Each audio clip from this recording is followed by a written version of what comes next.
இஸ்லாமியர்களின் கைகோலியான மு.க. ஸ்டாலின் ஓட்டு பிச்சைக்காக கேவலமான அரசியல், திடுக்கிடும் வீடியோவை வெளியிட்ட அண்ணாமலை. வணக்கம் நண்பர்களே. தமிழகத்தில் உள்ள திமுக நீண்ட காலமாகவே முஸ்லிம்களின் கைகூலியாகத்தான் செயல்பட்டுக் கொண்டிருக்கிறது. அதிலும் மு.க. ஸ்டாலின் கருணாநிதியை விட பலபடி மேலே சென்று முஸ்லிம்களின் ஓட்டு பிச்சைக்காக அவர்களின் அடிவருடி ஆகிவிட்டார். அதன் காரணமாக தொடர்ந்து மத்திய பாஜகவுக்கு எதிராகவும் இஸ்லாமியர்களுக்கு ஆதரவாகவும் அவர் குரல் கொடுத்து வருகிறார். குறிப்பாக இன்றைய தினம் தமிழக சட்டசபையில் வக்ஃப் வாரிய சட்ட திருத்த மசோதாவுக்கு எதிராக இவர் ஒரு தீர்மானம் நிறைவேற்றியுள்ளார். மத்திய அரசு இந்த வக்ஃப் வாரிய சட்ட திருத்த மசோதாவை கொண்டு வந்ததன் காரணமே இந்தியா முழுக்க உள்ள பல ஏழை எளிய மக்களின் சொத்துக்களை அவர்கள் அபகரித்து வருகிறார்கள். இப்படி சமீபத்தில் திருச்சியில் கூட 1000 ஆண்டுகள் பழமை வாய்ந்த ஒரு இந்து கோயில் மற்றும் அதை சுற்றியுள்ள கிராமங்களை தங்களது வக்ஃப் வாரிய சொத்துக்களாக அறிவித்தார்கள். அதையடுத்து அங்குள்ள மக்கள் பெரிய அளவில் போராட்டங்களை முன்னெடுத்த பிறகு அந்த மாவட்ட ஆட்சியர் வக்ஃப் வாரியத்தின் பிடியிலிருந்து அந்த இந்து கோயிலையும் அந்த கிராமங்களையும் விடுவித்தார். இப்படி இந்தியா முழுக்க வக்ஃப் வாரியம் மிகப்பெரிய அளவில் அப்பாவி மக்களின் சொத்துக்களை சட்டவிரோதமாக அபகரித்துக் கொண்டு வருகிறது. இதை தடுத்து நிறுத்த வேண்டும் என்பதற்காகவே மத்திய பாஜக அரசு வக்ஃப் வாரிய சட்ட திருத்த மசோதாவை நாடாளுமன்றத்தில் தாக்கல் செய்துள்ளது. ஆனால் திமுகவும் தங்களது முக்கிய வாக்கு வங்கி இஸ்லாமியர்கள் என்பதால் இந்த வக்ஃப் வாரிய மசோதாவை நாங்கள் நிறைவேற்றவிட மாட்டோம், எங்களை மீறி நிறைவேற்றினால் அதற்கு எதிராக உச்சநீதிமன்றத்தில் வழக்கு தொடர்வோம் என்று முஸ்லிம்களின் கைக்கூலி போன்று முதலமைச்சர் மு.க. ஸ்டாலின் குரல் கொடுத்து கொண்டிருக்கிறார். அவரது இந்த செயல்பாடு தமிழ்நாட்டில் உள்ள இந்து கிறிஸ்தவ மக்களிடையே மிகப்பெரிய அதிருப்தியை ஏற்படுத்தி வருகிறது. இந்த நேரத்தில் இன்று சட்டசபையில் வக்ஃப் வாரிய சட்ட திருத்த மசோதாவுக்கு எதிராக தீர்மானம் நிறைவேற்றியுள்ள மு.க. ஸ்டாலின் வெளியிட்டுள்ள செய்தியில், ஒன்றிய பாஜக அரசின் செயல்பாடுகள் அனைத்தும் இஸ்லாமியர்களை வஞ்சிக்கும் வகையில் உள்ளது. இஸ்லாமியர்களை யார் வஞ்சித்தாலும் அதை திமுக பார்த்து கொண்டிருக்காது.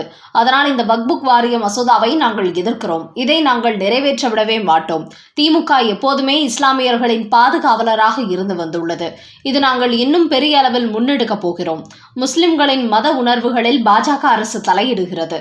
அதனால் இந்த வக்ஃப் வாரிய சட்ட திருத்த மசோதாவை பாஜக அரசு திரும்ப பெற வேண்டும் என்று மு.க. ஸ்டாலின் கோரிக்கை வைத்திருக்கிறார். ஆனால் மு.க. ஸ்டாலின் கொண்டு வந்த இந்த தீர்மானத்திற்கு எதிராக பாஜகவினர் வெளிநடப்பு செய்துள்ளார்கள். அதையடுத்து அவர்கள் வெளியிட்டுள்ள செய்தியில், வக்ஃப் வாரியத்தின் மூலம் ஏகப்பட்ட அப்பாவி மக்கள் பாதிக்கப்பட்டு வருகிறார்கள். அவர்கள் மாவட்ட ஆட்சியர்கள் மற்றும் சார்பதிவாளர் அலுவலகத்தை சார்ந்த அதிகாரிகளை கைக்குள் போட்டுக்கொண்டு ஏழை எளிய மக்களின் சொத்துக்களை அபகரித்து வருகிறார்கள். அதை தடுத்து நிறுத்த வேண்டும் என்பதற்காகவே மத்திய பாஜக அரசு இந்த சட்ட திருத்தத்தை கொண்டு வந்துள்ளது. ஆனால் முதலமைச்சர் மு.க. ஸ்டாலின் எல்லா விஷயத்தையும் அரசியலாக பார்க்கக்கூடியவர் என்பதால் தங்களது இஸ்லாமியர்களுக்கு ஆதரவாக அவர் இந்த வேலையை செய்து கொண்டிருக்கிறார். அதோடு இஸ்லாமியர்களின் மத நம்பிக்கையில் பாஜக தலையிடுவதாக கூறுகிறார். அப்படி என்றால் இந்துக்களின் மத உணர்வுகளில் திமுகவினர் தலையிட்டதே இல்லையா? அதோடு இந்த மதத்திற்கு எதிராக செயல்படும் திமுக எதற்காக இந்து சமய அறநிலையத்துறையை நிர்வாகம் செய்கிறார்கள்? அதை விட்டுவிட்டு இவர்கள் வெளியேறிவிட வேண்டியதுதானே என்று ஆவேசமாக கூறியுள்ளார்கள். இந்த நேரத்தில் தமிழக பாஜக தலைவர் அண்ணாமலை ஒரு வீடியோ வெளியிட்டிருக்கிறார். அந்த வீடியோவில் இஸ்லாமியர்களின் வக்ஃப் வாரியமானது நெல்லை மாவட்டத்தில் உள்ள ஒரு அம்மன் கோவில் மற்றும் அதை சார்ந்த கிராமத்தையும் தங்களுக்கு சொந்தமானது என்று தொடர்ந்து அச்சுறுத்தி வருவதாக அங்குள்ள மக்கள் கூறும் வீடியோவை வெளியிட்டிருக்கிறார் அண்ணாமலை. அந்த வீடியோவில், இந்த அம்மன் கோயிலை நாங்கள் சீரமைக்க முடியவில்லை, எங்கள் நிலத்தில் நாங்கள் வீடு கட்ட வேண்டும் என்றாலும் வக்ஃப் வாரியத்திடம் அனுமதி பெற வேண்டும் என்று அதிகாரிகள் கூறுகிறார்கள்.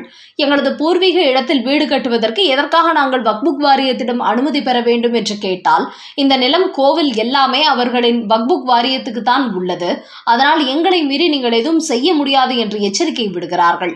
அதே அளவுக்கு எங்களது பூர்வீக சொத்தை எல்லாம் இந்த வக்ஃப் வாரியம் அபகரித்து அதிகாரிகளை கைக்குள் போட்டுக்கொண்டு எங்களுக்கு எதிராக செயல்படுகிறார்கள் என்று அந்த ஊர் மக்கள் தங்களது ஆதங்கத்தை கொட்டி தீர்த்துள்ளார்கள். அந்த அளவுக்கு இந்த வக்ஃப் வாரியம் மிகப்பெரிய அளவில் மோசடி செய்து வருகிறார்கள். இப்படி மோசடி செய்து வரும் ஒரு வாரியத்துக்கு மு.க. ஸ்டாலின் ஆதரவாக குரல் கொடுக்கிறார். அவர்களின் ஓட்டுக்காக மோசடி பேர்வழிகளுக்கு இவர் துணை போகிறார் என்று பாஜக அந்த வீடியோவில் தெரிவித்துள்ளது.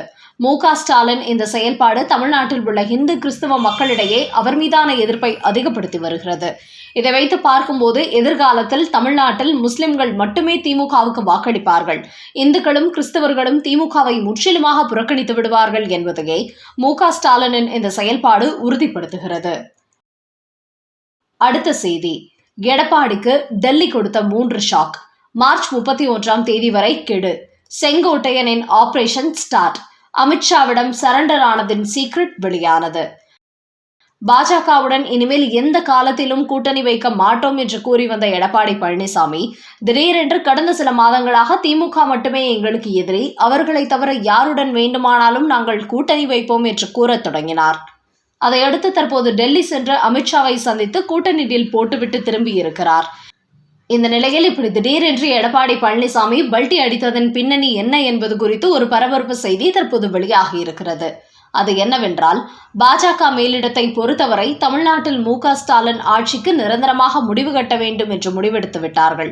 ஆனால் பாஜக தலைமையில் தனி கூட்டணி அமைத்தால் திமுக கூட்டணியை வீழ்த்த முடியாது என்பதனால்தான் பாஜக கூட்டணிக்கு அதிமுக, நாம் தமிழர் போன்ற கட்சிகளும் வர வேண்டும். அப்படி வரும்போதுதான் வலுவான கூட்டணி உருவாக்கப்பட்டு திமுகவை வீழ்த்த முடியும் என்று திட்டமிட்டு வந்திருக்கிறார். இந்த நேரத்தில் தான் எடப்பாடி பழனிசாமியின் சம்மந்தி குறித்த ஒரு ஊழல் வழக்கு வந்துள்ளது. அதன் பின்னணியில் எடப்பாடியின் மகன் மிதுனும் இருந்திருக்கிறார். அதன் பிறகு இரட்டை இலை சின்னம் விவகாரமும் பெரிய அளவில் விஸ்வரூபம் எடுத்திருக்கிறது. அப்போது எடப்பாடி டெல்லியில் உதவி கேட்காமல் இருந்துள்ளார். இந்த நேரத்தில் தான் எடப்பாடி பழனிசாமி தங்களை தேடி வர வைக்க வேண்டும் என்று அமித்ஷா ஒரு திட்டம் போட்டுள்ளார். அதன் விளைவாகத்தான் SP வேலுமணி மூலம் செங்கோட்டையன் டெல்லிக்கு வர வைக்கப்பட்டு அதிமுகவை இரண்டாக உடைக்க திட்டமிடப்பட்டுள்ளது.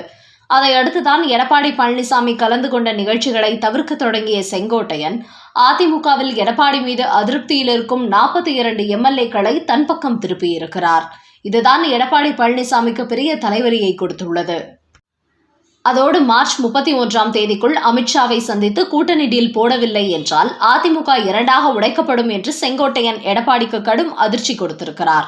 இதுபோன்ற காரணங்களால் தான் பாஜகவை எதிர்த்து வந்த எடப்பாடி பழனிசாமி திடீரென்று பல்டி அடித்ததாக பரபரப்பு செய்திகள் வெளியாகியுள்ளன. அவர் மட்டும் இந்த டீலுக்கு ஒத்துக்கொள்ளவில்லை என்றால் தற்போது செங்கோட்டையன் 42 MLA-க்களுடன் அதிமுகவை இரண்டாக உடைத்திருப்பார்.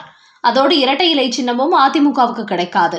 எடப்பாடியின் சம்மந்தி, அவரது மகன் மிதுன் ஆகிய இருவரும் சிறைக்கு சென்று விடுவார்கள். இப்படி பல சிக்கல்கள் அடுத்தடுத்து எடப்பாடிக்கு உருவாகிவிட்டது. அதனால் தன்னையும் தனது குடும்பத்தையும் கட்சியையும் காப்பாற்றுங்கள் என்றுதான் தற்போது மத்திய அமைச்சர் அமித்ஷாவிடத்தில் சரண்டர் ஆகி இருக்கிறார் எடப்பாடி பழனிசாமி. அது மட்டுமின்றி இன்னும் சில தினங்களில் அவர் பிரதமர் மோடியையும் சந்தித்து தனது ஆதரவினை தெரிவிக்கப் போகிறாராம்.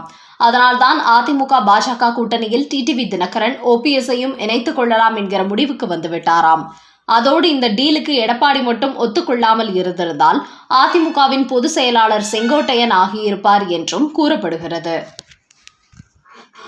நண்பர்களே, இந்து கோவில்கள், இந்து மக்களின் நிலங்களை மோசடி செய்து அபகரித்து வரும் வக்பு வாரியத்துக்கு ஆதரவாக ஸ்டாலின் குரல் கொடுத்துள்ள நிலையில் அந்த மோசடி குறித்த ஒரு வீடியோவை பாஜக தலைவர் அண்ணாமலை வெளியிட்டிருப்பது.